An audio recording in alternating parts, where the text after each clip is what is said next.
नमस्ते अनि good evening सम्पूर्ण नेपाली क्रिकेट प्रेमी दर्शक महानुभावहरुमा। आज पनि हामी 120औं दिनको कामको अपडेट गराउनको लागि यहाँहरुमा आज उपस्थित भएका छौं। हेर्न सक्नुहुन्छ यो टियु क्रिकेट मैदान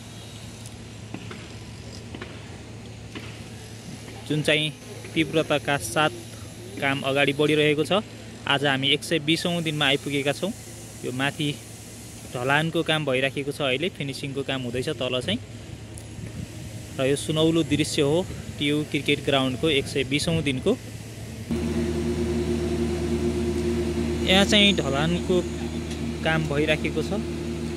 यो चाहिँ ढलान हुनुभन्दा अगाडि माटोले तलको लेभल मिलाएर त्यसपछि चाहिँ ढलान हुनेछ। यो माथि चाहिँ उतापट्टि चाहिँ ढलान भइराखेको छ अहिले, र हेर्न सक्छौं यहाँ ढलानको काम भइराखेको छ।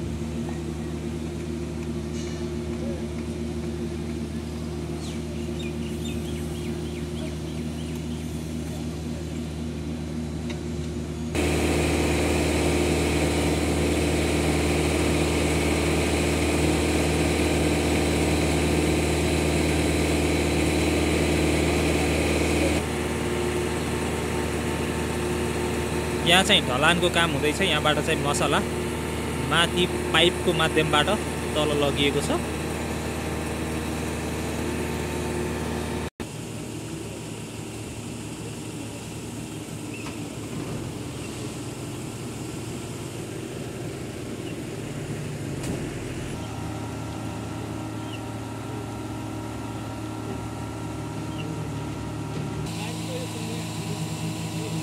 यहाँबाट चाहिँ मसला फिट गरेर तल ढलान भइराखेको छ, त्यो ठाउँसम्म पुर्याइँदैछ यो मेसिनबाट। हेर्न सक्नुहुन्छ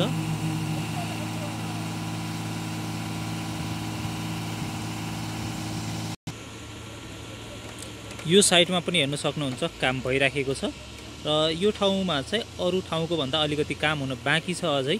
जस काम चाहिँ तीव्रताका साथ भइराखेको छ यो ठाउँमा पनि।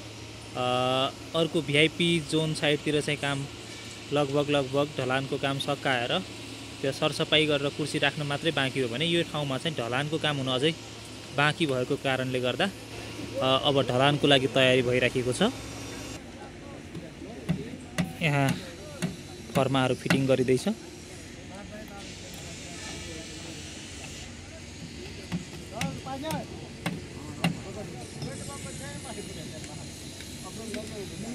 र यो तयारी गरिसकेपछि यो साइडमा पनि ढलान हुनेछ, र तल अरू यो भागतिर तलको साइडमा चाहिँ ढलान भइसकेको छ। उतापट्टि पनि सबै ढलान भइसकेको छ। कुर्सीहरू राख्न मात्रै बाँकी हो। बर्सातको कारणले गर्दा कुर्सी राख्न सकिराख्नु भएको छैन। तर आज चाहिँ अहिलेसम्म पानी परेको छैन, बादल चाहिँ लागेको छ। 120औं दिनमा आज हामी यहाँ तपाईहरुमाझ टियु क्रिकेट मैदानको दृश्य देखाउँदैछु।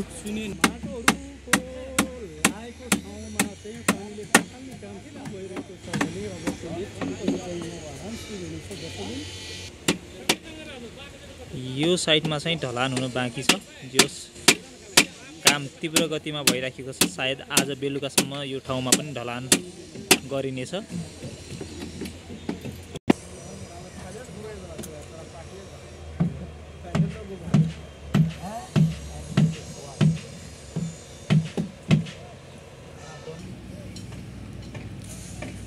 यो हो टियुको सुनौलो दृश्य। तलपट्टि सबै ढलान भइसकेर सरसफाईको काम भइराखेको छ भने माथिपट्टि उताको साइडमा माटो हालेर लगभग त्यसपछि त्यो माटोमा इटाले चिनिसकेपछि काम फिनिश हुनेछ र कुर्सी राखिनेछ भने यो साइडतिर चाहिँ ढलानको लागि फर्माहरू फिट गरिँदैछ, र सम्भवतः आज बेलुकासम्म यो साइडमा पनि ढलान हुनेछ। देख्न सक्छौं एकदमै सुनौलो दृश्य देखिरहेको छ टियुको यो ग्राउन्डको हामी नजिकै छेउबाट यो दृश्य कैद गरिरहेका छौं।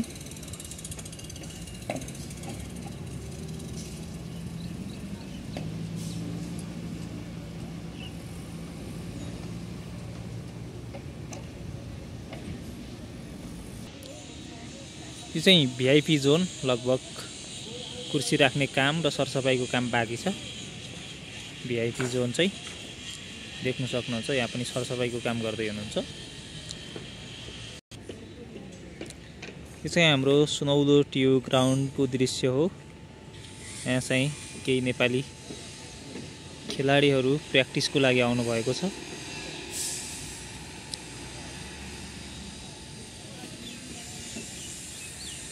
देख्न सक्छौँ हामी र एकदमै यो हरियाली देखिएको छ टियु ग्राउन्ड पनि। र उस अर्को साइडपट्टि चाहिँ डेमोको लागि 2-3 सेट कुर्सीहरू पनि राखिएको छ साइडमा र अरू कुर्सीहरू सबै यहाँ निकालेर राखिएको छ। र अबको केही दिनमा भनौँ या भोलि पर्सि नै सम्भवतः कुर्सीहरू राखिनेछ, कुर्सीहरू सेट गरिनेछ र त्यो साइडको काम सकिएपछि, ढलानको काम सकिएपछि कुर्सी राख्ने काम मात्रै बाँकी रहनेछ, जुन चाहिँ एकदमै तीव्र गतिमा काम अगाडि बढिरहेको पनि छ।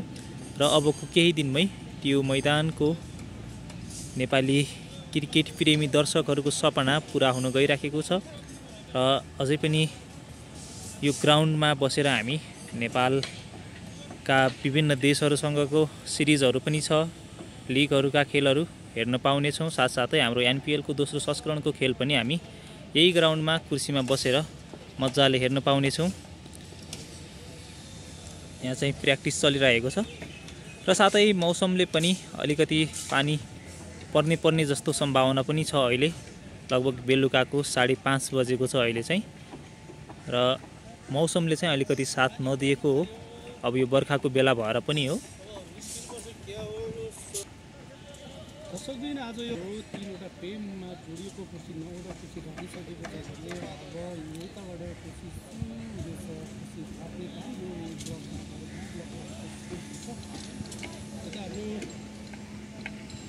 राष्ट्रिय बलमा प्र्याक्टिस गर्दै हुनुहुन्छ।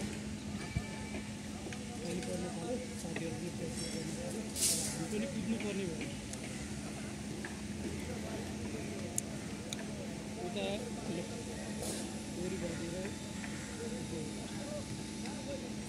यहाँ चाहिँ प्र्याक्टिस भइराखेको छ, हामी देख्न सक्छौँ। र दर्शकबिन एकदमै मौसमले अलिकति साथ नदिएको जस्तो छ, पानी पर्न थालिसक्यो।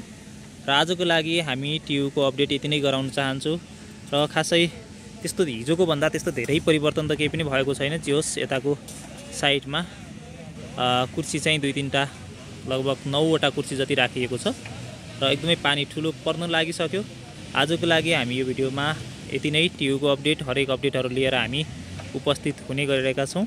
र हजुरले यदि हाम्रो च्यानललाई सब्सक्राइब गर्नुभएको छैन भने कृपया एक सब्सक्राइब गरी हामीसँग जोडिन नभुल्नुहोला। नेपाली क्रिकेटलाई अझ नजिकबाट नेपाली क्रिकेटसँग जोडिनको लागि हाम्रो च्यानललाई सब्सक्राइब गरी हामीसँग जोडिन सक्नुहुनेछ। साथै भिडियो मन परेको छ भने एक लाइक पनि अवश्य गरिदिनुहोला।